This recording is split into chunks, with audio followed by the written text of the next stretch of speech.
would almost halve the duration of the present historical period.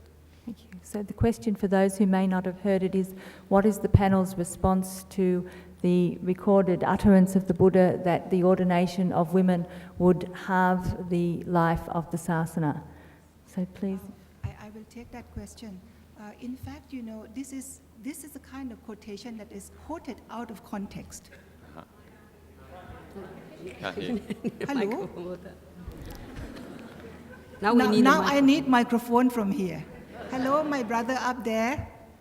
Yes, particularly you read in Gautami Sutra, you know, when Mahapajapati Gautami, the Buddha's own stepmother, asked for ordination, the Buddha refused 3 times. He hesitated to give her permission. So eventually, Ananda intervened.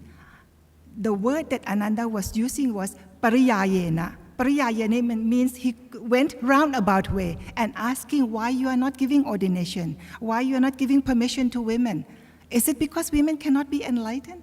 The Buddha said, Ananda, women can be enlightened. Women can achieve Sodapanna, Sakatakhami, Anakhami, and Arahat. And because of that, that's why he gave permission. And then he told Ananda, now you go and give her the Garudharma. And then he said that the Buddha Sasana will be shortened for 500 years, and by permitting women to join the order, it will be like a paddy field that will be eaten up by worms.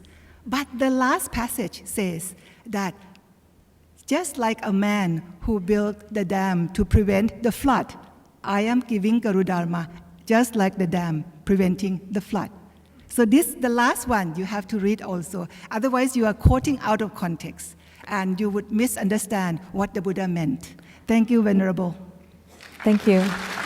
Could we have the questioner at microphone number 3, please? Should I speak away from the microphone? Yes, thank you. Okay. My question most closely relates to the talk given by Venerable Dr. Karma Lekshi Oh, that's better. Samo. In making gender irrelevant, is it more important to create more monasteries for nuns, or to make gender irrelevant in the current monasteries? Well, I think we need more opportunities for women in all situations. There are many monasteries in Asia for women, but they don't all have education programs for women to really move into positions as teachers and as leaders and to really gain a voice in Buddhist institutions. You know, women have almost no voice in Buddhist institutions at all in any Buddhist country. The positions of leadership in most of these traditions are reserved for men. So for women to really take these positions, they need to be fully educated and trained. In addition, we need many more facilities for women. There are hundreds of women in the Himalayas and other countries who would like to take ordination but have no place to go. In the United States, we have no monastery for women, and nobody noticed. So there's a lot of work to do. Thank you. Thank you. Microphone number 4, please. My question's in response to the title of this panel, and I'll direct it to Karma Lekshmi Somo. Do you think gender is irrelevant? No. I think gender is very relevant. We cannot erase gender because it's an obvious fact of life. In addition, we've been conditioned as men and as women to certain roles and to certain attitudes towards ourselves and towards others. So we have to question these attitudes and understand the ways in which gender is constructed.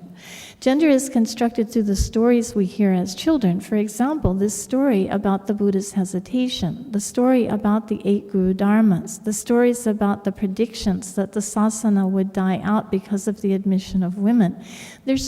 These passages are highly questionable. It's almost certain that they were not spoken by the Buddha. If you look at the Pali text, they're written in a totally different language from the sutra in which they appear. It's very clear that they were added several hundred years later. But these stories are very important because throughout Buddhist history, they have shaped society's attitudes towards women, and more importantly, women's attitudes towards themselves.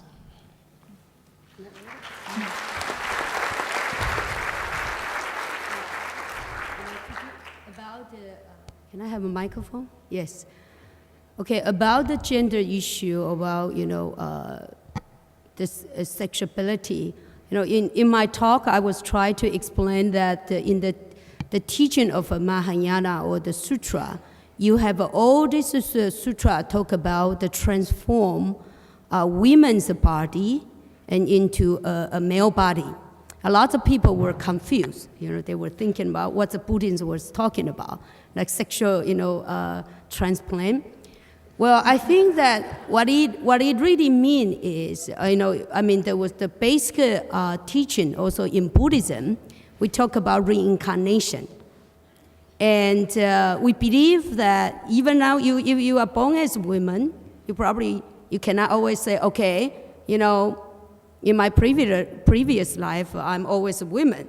Or you are born as a man, then in your previous life, you are always a man. I think that in science, we did prove that even for a female, right now you are a woman, you also have a muscular hormone. And being a man, you also have a feminine hormone as well. That's also proved that we are reincarnated. In so many lives, we could be a man and women, okay? And not only men and women, that indeed science also proved that human being and the animal, 98% DNA are similar. And that also proved that we human beings are also in the realm of animal as well, in this cycle of reincarnation. So come to Mahayana, the teaching is, within this cycle of, the birth and death, there was no fixed, nature called men or women.